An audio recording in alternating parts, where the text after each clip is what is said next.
sometimes I get some comments on my content where I'm pretty like defensive about it, right? I get very defensive, especially when people call into question my honesty, because I like to think that I am as honest as possible with you all when it comes to product recommendations, when it comes to what my skin is really doing, everything I do on camera. I have nothing to hide. My life isn't that exciting. I also like to think I'm really honest when it comes to sponsorships. When I take a sponsorship, it's because I've been genuinely using the product, I love the brand, or I believe in the product in general, you know what I mean? One comment in particular that really kind of caught my attention was a video I did recently, and it was about makeup techniques, and within that video I was using the brand Florasis, which was a sponsor of that video. Now Florasis is a brand I really love and use often, and somebody left a comment saying, I wish you had done this video using products you actually use. And I was like, actually use? I was like, well, first of all, the video isn't about the products. You can use any products to create these things. I'm not saying go out and definitely have to buy these, but these are the products I'm using throughout this video. And I was saying, actually use? I was like, what do you mean actually use? If you follow me on any social media, you know I love Korean beauty, Japanese beauty, Chinese beauty products. They are some of my favorite products, and Florasis being a very prominent Chinese beauty brand.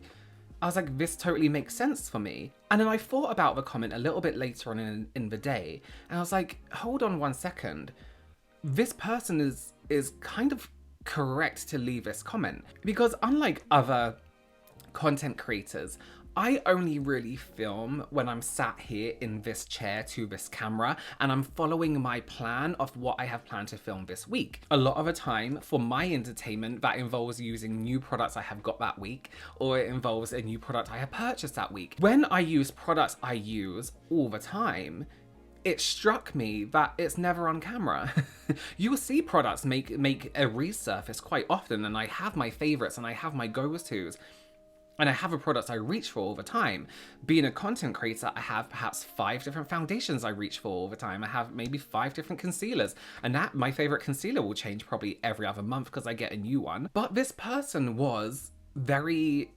had a really valid comment. So this video is actually a response to that comment saying, you are very correct to make that comment, because how the hell are you going to see what I use all the time if I don't show you, if it's never apparent what I use all the time? I do use products from that brand all the time, but never all the times I'm on camera.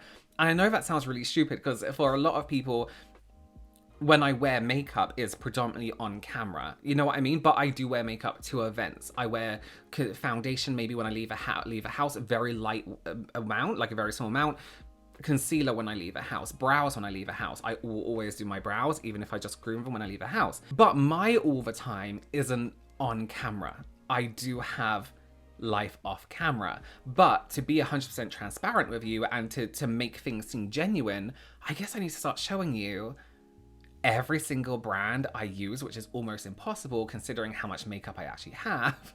Thinking about it, you get my drift, you get where I'm going with this. I've pulled some products from my Get Ready kit, which is in my suit. So a lot of explaining here. I have a suitcase downstairs which is set up ready to go for when I travel to London, or if I go abroad, something like that. And what it has in there is all the products. Well, it has some filming stuff in there. It has all the products that I use before I go to events, my tried and tested and products I really trust products before I go to an event, right? So say I get invited to an event to go and have dinner, right? Or I'm doing a meet and greet and I'm going to be there all day. I have a makeup kit ready to go.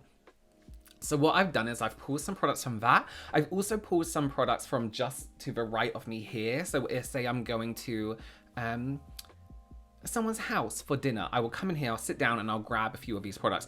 So these are products that I use all the time, but all the time meaning here when I get ready off camera. And let me know before we get into this, do you want to see me use the same products all the time? Is that entertaining for you? Or do you want to see different products?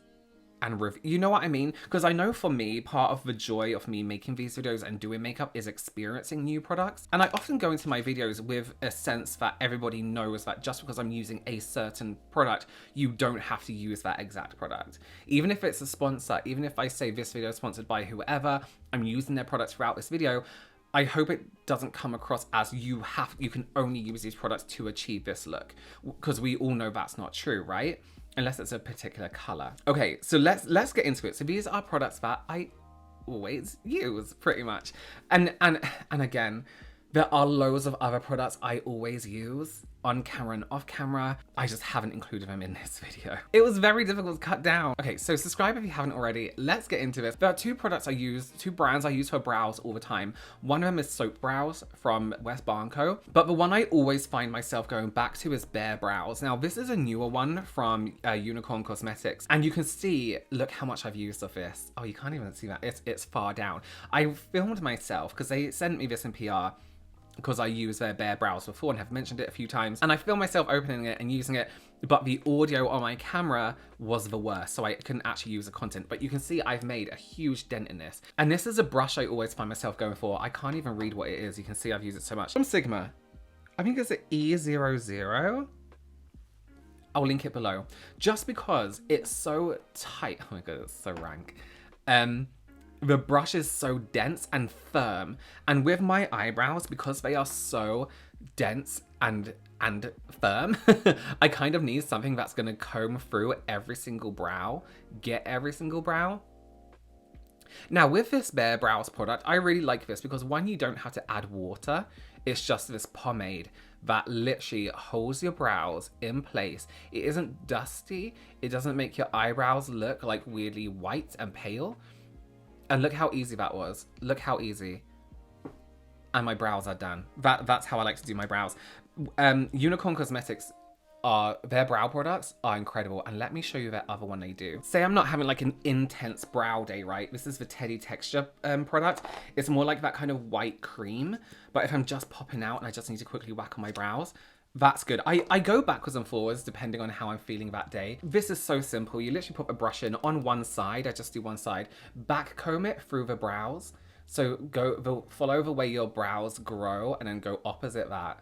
And then I hold the brush and push through my brows and then start to comb them into the shape that you want. I always just slice off that edge and then gently just push them down. It can get rid of any texture and any like excess product if you haven't combed it through properly. Like so. It's so easy. It's so good. And they just look so tidy. So that is the pomade, the brow pomade, and the brush that I always use. I have tried a few different brushes and I go through my stages of my favorites, but I always go back to the Sigma one. I should get more actually, because look, that's gonna die. I can hear it rattling as well. Eyebrow pen, I always go for the Glossier Brow Flick. Now this is one of the only pens that some pencils are fine, but this is only one of the only pens that I found actually draws on top of the majority of brow product and doesn't get all weird at the end. So I always go through the base here first, doing hair strokes just to make sure I have that like a nice shape on the bottom. Then I do the inside corner here. And then if I want to, I'll fix up this little outside corner, but this is extremely long lasting. I have worn this combination, this, and been soaked through. It's lasted. It's really, really good. I do need to get my brows laminated at some point because they just hold up much better. A brow lamination and then this combination for those people whose brows are really tough is a great one. That's how I like to do my brows. I like you to be able to see skin underneath. I don't like a heavy, strong brow. So e.l.f. actually just sent me new ones of these. So I thought, let me keep a duo in my filming room and then a duo in my bag as well. This combination is one of the best prepping combinations I think I've ever used on my skin. Oh, I haven't got my setting spray. I'll just tell you about it. So first things first, e.l.f. Powergrip. One little squeeze. The reason I really like this one, the reason I really rely on this is because of the texture of my skin. My skin is oily, but with a dehydrated texture. So I'm very, very greasy, but also around my nose here, very dry, very flaky sometimes. This primer really gives me that. To be honest with you, I don't even use it for the tackiness. It's the texture it leaves my skin. It's the way it leaves the surface of the skin is incredible. It has that perfect amount of bounce. Like I could just use a serum and then use this and feel my skin is absolutely set and perfect. So I only use the Powergrip in areas where I experience a dry, dehydrated texture, or I'm a little bit pory around here, for example. I've actually been using this one over the Pore Putty primer. I will use Pore Putty when I am suffering. When my skin just feels like nothing's gonna work, then I go to Pore Putty. Then I literally take the Powergrip Dewy Setting Spray and do my whole face. And I drench my face. And then I let this fully sink in. I'll do all my eye makeup, which I will do. Let the skincare be skincare. That's my skin prep done. Before that, I just used a toner and a moisturizer, and that was it. A product I always use no matter what, the Sigma Eye Primer. This is incredible. So this is how I would use it now. Say I'm like going out to meet friends for dinner, right? I'll literally just tap a little bit on my eyelid instead of concealer, because I know it's going to sit and last on my skin, on my eyelids, because I have very oily eyelids. This way I won't get any creasing on my lid, and it conceals like a concealer would. You can also do a little bit on the back of your hand and take a brush if you find it too dry, and just buff that onto the lid as well, just with an eyeshadow blending brush. Just a tiny layer at a time. You don't need a thick layer like you see online when people use eye primers and they put on like this crazy amount of eye primer. It's like, you really don't need to do that. I often won't take it up to the brow, but because I'm doing eye makeup today, I am gonna cover the whole lid space, just like so. And this with a little bit of concealer, a little bit of like a skin tint would be my, oh, I'm just popping out for dinner kind of makeup, you know what I mean? And of course, a bit of a lip balm. So basically what most beauty influencers do nowadays. Tinted skincare. So I don't do eye makeup when I leave the house. I do very little. I actually take the Blend Bunny Forget-Me-Not palette. Oh, it's a bit grubby, sorry. It's a little bit grubby. You can see the shades that I use more are like these browns and then the contours, because this does everything. So I use this mainly around my eyes. So what I'll do if I'm again going to an event is I will line around my eyes with a deeper brown that's not too dark brown. So it just emphasizes the eye shape. You won't see it's eye makeup. And then I might contour through the sockets and contour out a bit this way, so it lifts my eyes a little bit. That's what I'll do with my eye makeup. My face contour is the Floris's palette. My other one's actually in my car. It's actually a little bit colder than this. So this is just the newer one, the example of a newer one. Same formula, same thing, it's just different packaging. So that's what I use to contour and highlight. So there's a matte highlight, there's a blush, a shimmer, like a metallic highlight, and then there's a contour. So that's what I would use for my whole face. So I'm gonna do some eye makeup. Okay, I've started an eye look. I'm just gonna do my concealer now. So as I mentioned, my concealer changes, my favorite concealer changes. Not really favorite, some I'm like wowed by, some I'm like, oh, this is just concealer.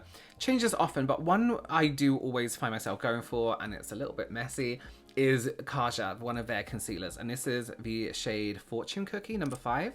Just because I really like the formula. Like, it's not too heavy, it's not full coverage, it's not overly drying or anything like that, and then it's also not overly like serum-esque, so it's like that perfect in between. It's one of those products where I know if I'm in a hurry, I can just grab it and apply it, and I'm gonna have no issues with it down the line. Another concealer I have in my to-go bag, or the bag I already have set up, are the Rare Beauty concealers. I really like those. I find they blend really seamlessly into any other product I choose to wear, you know what I mean? I have a few different foundations I use, so depending on which one I'm going to use that day, I find the Rare Beauty concealer just sits really nicely with all of them. Okay, so eyes done. I use my Divination palette, of course. So foundation, I have a few, there's, oh god, how many? 3 main ones that I use. So daily, again, like my non-event days,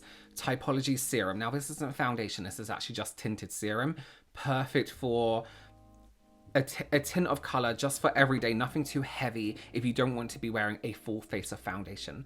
Lisa Eldridge and House Labs are the ones I take everywhere with me to events. So I'm gonna use a House Labs one today, just because it's been a while since I used it. Again, it's very untidy. I should clean my own products, really. I just find that this foundation is one of the most versatile in terms of skin texture, skin type, because no matter how my skin is doing or feeling that day, it works. Whether I'm dehydrated, whether my skin's really oily, it really works with my skin. So there have been times where I don't know if you do the same thing, where you get ready to go out and you can almost get too ready. And then you look in the mirror and you're like, fuck, my makeup looks like crap. Then you have to redo all your skin again. I've done it a few times. I take too long. It's when I take the time, it's when I take too long to get ready. My skin starts to look terrible. And because instead of just sticking to what I know, which is my favorite foundations, I always try something different. And then I always have House Labs or Lisa Eldridge as a backup if I'm trying something new. Usually, I don't know why I choose those times to try something new, but there you go. House Labs is definitely like I know it's gonna work. I can rely on this, you know what I mean? And I would actually recommend it for so many people. I think I've only seen 3 or 4 people mention that it didn't work for them, which is a good ratio compared to the people I have seen use it and love it. So contour, blush, and highlight is using this. I don't often use blush. I sometimes use a tiny bit of blush, like just up in this area, but not too much. But this isn't actually the shade I always use. I will use it today, but it's being lazy today. The reason I like the Florasis palettes is because they look incredible, but that's not the main reason you should buy a product. The palette itself, the formers are stunning. There's no glitter in the highlights, which for me is a personal preference, although I am kind of getting used to a bit of glitter in a highlight. I don't dislike it as much as I used to. But the formers are just so smooth. They're just so beautiful. And if we are talking about a whole experience with a product, the way it looks for me is a big selling point. And they just have, even their individual highlighters, not even just the ones in the palettes, are always so stunning. That is Skin Down. Okay. For my lips, it's a bit of a strange one. So if I'm just doing my base as normal, without highlight, blusher, if I'm just doing maybe a bit of bronzer, a bit of foundation, a bit of concealer, I'll take my Unalicia pencil. You've probably seen me use this a million times. This is number 4. And I just go around base of my lip like this. It's almost the same shade as my lip. I just like to kind of sharpen up that line. And just gently contour under my lip like this. And then I do a Cupid's bow too. So this, and then a lip balm. I actually go a little bit on my lip too. So I would do this and then a lip balm. This has actually been taken over by the Lisa Eldridge pencil in 0N. This is such a perfect shade. I've actually ordered another one so I can leave it in my bag, my suitcase with my makeup bag in, and have one here as well. And I just go in with a lip balm. But the lip balm I use changes often. One I always go back to is the MUA Hydra Juice Peptide Lip Balm. You've seen me talk about this brand because they are such an incredible brand. Drugstore, amazing prices, amazing product that actually work. This is the shade Heartfelt Hun. It's like a subtly tinted brown and it has like this honey scent to it. One product I do always use as well is the One Size setting spray before my foundation. I forgot to add that in there, I'm so sorry. But yes, and even with my eyeshadow, a lot of the looks you see that I don't do on camera are with my palette, because it's my palette and I made it and I love the shades I chose. So why would I not go for a palette that has every shade I want to use? And also my lashes. I have multiple of these because, again, I chose a lash and it's the exact lash I wanted. So why would I not wear, where's my glue? Wear the lash that is perfect for me, you know what I mean? Okay, lashes on. So those were some products that I actually use when I'm doing my makeup off camera. I hope that made sense to a lot of you. It's not to say that a lot of the products I use in my videos I never use, because of course I do. But in a room full of makeup that is completely abnormal to own, you're not going to see everything that I do use on camera, because sometimes I just don't use it on camera. But these are the ones that I could pull that I was like, no, I use these more often than anything else. All right, thank you so much for joining me. Please do consider subscribing and I will see you in the next one. Bye.